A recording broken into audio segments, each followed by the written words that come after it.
Doctor గారు ఇప్పుడు తల్లిదండ్రులు ఈ రోజుల్లో ఒకరు కానీ ఇద్దరు కానీ ఉంటున్నారు పిల్లలు. దాంతో వాళ్ళు ఎక్కువ కేర్ తీసుకోవాలని అనుకుంటున్నారు.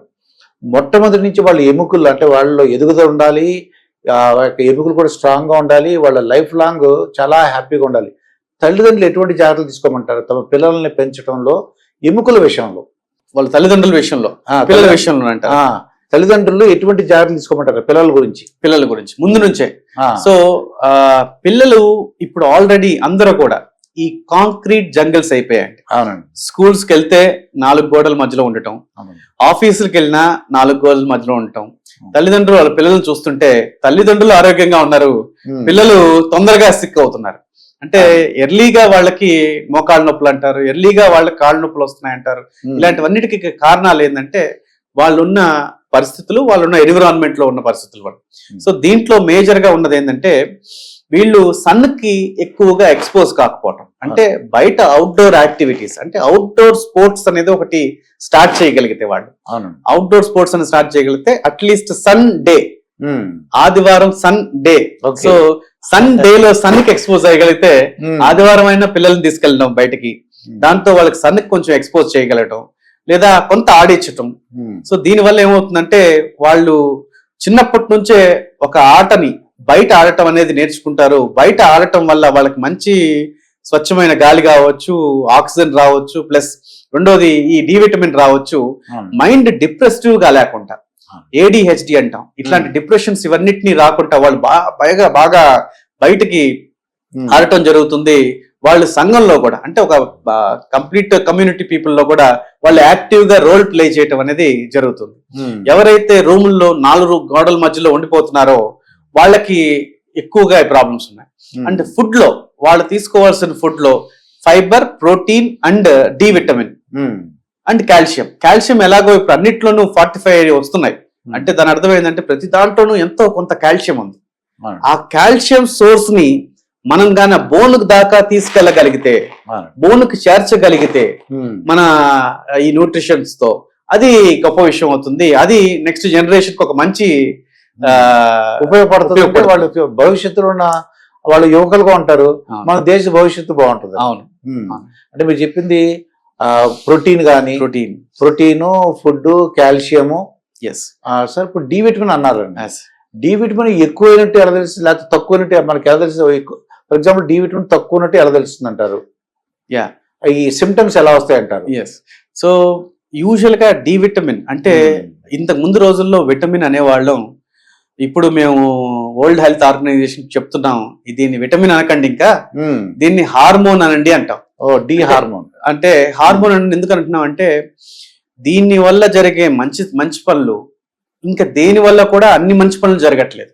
అంటే ఒక హార్మోన్ మన బాడీలో సమతుల్యతను ఏర్పాటు చేస్తుంది. అలాగే డి విటమిన్ ఏం చేస్తుందంటే మన బోన్, అంటే జనరల్ గా అందరికీ తెలిసింది, బోన్ ని కొంచెం గట్టిపరుస్తుంది, బోన్కు సపోర్టివ్ మెకానిజం ఇస్తుంది, అండ్ స్ట్రక్చర్ ని మెయింటైన్ చేస్తుంది, ఎముకని దృఢత్వంగా గట్టిగా ఉంచేటట్టు చేస్తుంది. మాకు తెలిసిన డి విటమిన్ లేకపోతే వీక్ అయిపోతాము, ఎముకలు బలంగా ఉండవని అదొకటే మాకు తెలుసు. సో కాల్షియం అబ్జార్ప్షన్ రాదు, దీనివల్ల వీక్ అయిపోతాయని ఇవన్నీ మనకు తెలుసు. కానీ దీంట్లో ఇది వాడిన వాళ్ళకి చాలా మందికి డిప్రెషన్స్ తగ్గాయి. డిప్రెషన్ అంటే మామూలుగా చాలా డల్ గా పనులు చేసుకోలేకపోతుంటే, లేదంటే ఆలోచనలన్నీ చాలా వీక్ గా ఉన్న వాళ్ళు కానీ, లేదంటే వాళ్ళు పొద్దున్న లేసి సాయంత్రం లోపల ఏదో ఒక ఆలోచన చేస్తుంటే ఒక గంటల తరబడి కూర్చొని దాని మీద ఆలోచన చేస్తున్న సొల్యూషన్స్ రాకపోవటం, పరిష్కార మార్గాలు ఉంటలా. ఎందుకనంటే బికాస్ ఆఫ్ ఆ మూడ్ హార్మోన్ అనేది కరెక్ట్ గా రిప్రజెంట్ కాకపోవడం, దీనివల్ల అది ఎక్కువగా ప్రాబ్లమ్స్ అనేవి వస్తున్నాయి. ఒకటి. రెండోది బాడీ, అంటే పొద్దు నుంచి సాయంత్రం వరకు ఏ పని చేయకపోయినా వాళ్ళకి ఒళ్ళంతా నొప్పులు అనిపించడం. ఇదేంటిది, నేను ఏ పని చేయట్లేదు అయినా కూడా నాకు ఒళ్ళంతా నొప్పులు అనిపించడం, ఇది అన్ని symptoms of D vitamin deficiency. అంటే డి విటమిన్ లోపం ఉండటం వల్ల ఇవన్నీ అర్థమవుతాయండి. రెండోది, మన బోన్ ని ఎప్పుడైతే స్ట్రెంగ్తన్ చేస్తుందో ఆటోమేటిక్ గా మజిల్ ఫంక్షన్ ఇంప్రూవ్ చేస్తుందో వాళ్ళ యాక్టివిటీస్ అన్నిటి ఇంప్రూవ్ అవుతున్నాయి. డి విటమిన్ నార్మల్ గా ఉండేవాళ్ళు డి విటమిన్ పెంచుకోవటానికి చేసే ప్రయత్నం ఎప్పుడైతే చేస్తున్నారో, ఎవరికైతే లెవెల్స్ అబ్నార్మల్ గా ఉన్నాయో వాళ్ళందరూ కూడా డి విటమిన్ తీసుకోవటం అనేది చాలా అవసరం. రెండోది చాలా మందిలో మేము చూసే వాళ్ళలో డి విటమిన్ ఈ ప్రాబ్లమ్స్ ఉండే వాళ్ళు ఎక్కువ మంది, అంటే మనం ఇండియాలో source of vitamin D is more with the mushrooms కావచ్చు, లేదంటే ఇవి కావచ్చు, సన్ కావచ్చు, అన్ని ఉన్నాయి. అదే మీరు యూరోపియన్ కంట్రీస్కి వెళ్తే, లేదంటే గ్రీన్ ల్యాండ్కో దేనికో వెళ్తే అసలు 20% సన్ ఎక్స్పోజర్, అంటే ఉండేది సన్ ఇయర్ లో 20%, 80% సన్ ఉండదు. వాళ్ళు 20% సన్ వచ్చినప్పుడు వెళ్ళి సన్ బాత్ చేస్తున్నారు, సన్ బాత్ అని ఎండలో కూర్చుంటున్నారు, బీచెస్ దగ్గర అందరూ బాడీ ఎక్స్పోజ్ చేసి కూర్చుంటున్నారు, ఇవన్నీ చేస్తున్నారు. మనకి ఇక్కడ ఎంత సోర్స్ ఆఫ్ విటమిన్ ఉంది, కానీ మనం తీసుకోవడానికి టైం లేకుండా ఇది చాలా ఇంపార్టెంట్ విటమిన్. 8 గంటల నుంచి 4 4 గంటల దాకా ఉంటుంది.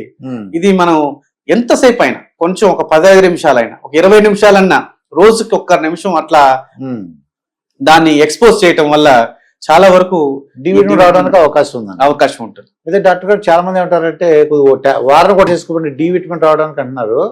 ఒకవేళ అలా వేసుకున్నారు అనుకోండి, ఎక్సెస్ అయిపోతే ఏమవుతుంటారు? నాకు తెలిసినంత వరకు ఇండియాలో 99% మందికి డి విటమిన్ లోపం ఉంది. ఎందుకంటే ఎక్స్పోజర్ కాకపోవటం వల్ల. మీరు అన్నట్టుగా ఒకవేళ ఎవరైనా ఈ డి విటమిన్ తెలియక వారానికి ఒకటి వేసుకోకుండా రోజు ఒకటి వేసుకున్నా కూడా ఏమవుతుంది అని. సో ఇది సడన్ గా ఇంక్రీజ్ అయ్యే విటమిన్ కాదండి. ఫస్ట్ ఆఫ్ ఆల్ స్లోగానే ఇంప్రూవ్ అవుతుంది, కానీ అది రెగ్యులర్ గా వేసుకుంటున్న వాళ్ళకి మాత్రం ఇంక్రీజ్ అయ్యి 100 కన్నా ఎక్కువగా కానీ కనపడుతుంటే అది టాక్సిసిటీ అవుతుంది. సో దీన్ని ఓన్లీ బ్లడ్ టెస్ట్ ద్వారానే తెలుసుకుంటాం. డి విటమిన్ ఇంక్రీజ్ అయ్యిందా, తగ్గిందా లేదా అనేది బ్లడ్ టెస్ట్ ద్వారా తెలుసుకుంటాం. ఇనిషియల్ గా అయితే టెస్టే చేయక్కర్లేదు, వాళ్ళ సిమ్టమ్స్ బట్టే చెప్పవచ్చు వీళ్ళు డి విటమిన్ లోపం ఉందని. కానీ ఎప్పుడైతే ఆ సిమ్టమ్స్ అనేవి తగ్గాయో వీళ్ళు కొంత శాతం డి విటమిన్ ని ఒక 2, 3, 10, 20 దాని నుంచి 30 నుంచి 40, 50 దాకా తీసుకొచ్చారని దాని అర్థం. వచ్చిన వాళ్ళకి బాడీ యాక్టివ్ గా ఉంటది, పనితీరు యాక్టివ్ గా ఉంటది, మాటలు అండ్ చురుకుదనం చాలా యాక్టివ్ గా ఉంటది, ఈజీగా తెలిసిపోతుంది. ఒకవేళ ఎక్కువైతే ఏమవుతుందని మనకి ఏమైనా ఐడియా వస్తుంది? టాక్సిటీ అండి. టాక్సిటీ అంటే లివర్ ఫెయిల్యూర్ గానీ, కిడ్నీ ఫెయిల్యూర్ గానీ రావడానికి ఎక్కువ ఛాన్సెస్ కూడా ఉన్నాయి డి విటమిన్ ఎక్కువ తీసుకుంటే. సో వీళ్ళు ఖచ్చితంగా టాక్సిటీని చూసుకొని చెక్ చేసుకుంటూ ఉండాలి. బ్లడ్ టెస్ట్ తప్ప ఇంకేం లేదు.